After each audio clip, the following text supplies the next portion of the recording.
ప్రతిరోజు అల్లంతోనే మన daily routine మొదలవుతుంది.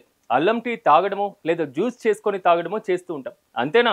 వంటల్లో కూడా అల్లం వాడకం నిత్యం ఏదో ఒక రూపంలో జరుగుతూనే ఉంటుంది.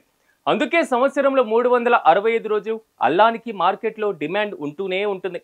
అందుకే రైతులు అధిక దిగుబడిని అందించే వంటకాలకు మంచి రుచి జోడించే సాస్ కేవ్ అనేటువంటి సరికొత్త అల్లం వంగడాన్ని నాగాలాండ్ వర్సిటీ పరిశోధకులు అభివృద్ధి చేశారు. ఇది రైతులు ఆహార పరిశ్రమలకు మెరుగైనటువంటి ప్రత్యామ్నాయం అవుతుందని పరిశోధకులు భావిస్తున్నారు. ఈ వంగడాన్ని దేశంలో విభిన్నమైనటువంటి ప్రాంతాల్లో విస్తృతంగా పరీక్షించారు. ఇది హెక్టార్కు 17.21 టన్నుల దిగుబడిని ఇస్తుందని గుర్తించారు. ప్రస్తుతం ప్రామాణిక వంగడంతో పోలిస్తే ఇది 9% ఎక్కువ దిగుబడి ఇచ్చిందని శాస్త్రవేత్తలు చెప్తున్నారు. దీని డ్రై రికవరీ రేట్ 21.95% ఉంటుంది. అందుకే అల్లాన్ని డ్రై చేసిన తర్వాత అధిక దిగుబడిని కోరుకునే ప్రాసెసింగ్ సంస్థలకు ఇది బెస్ట్ ఆప్షన్గా మారుతుందని శాస్త్రవేత్తలు చెప్తున్నారు. భూమి లోపల దీన్ని కాండం మృదువుగా పెద్దగా ఉంటుంది. లోపల గుజ్జు నిమ్మపండు రంగులో ఉండి పీచు శాతం తక్కువగా ఉంటుంది.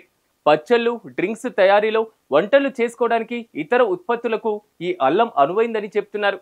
ఆంధ్రప్రదేశ్, నాగాలాండ్, మిజోరం, పశ్చిమ బెంగాల్లో ఈ వంగడం విత్తనోత్పత్తి, వ్యవసాయ విక్రయాలకు ఆమోదం తెలుపుతూ కేంద్ర ప్రభుత్వం కూడా నోటిఫికేషన్ జారీ చేసింది.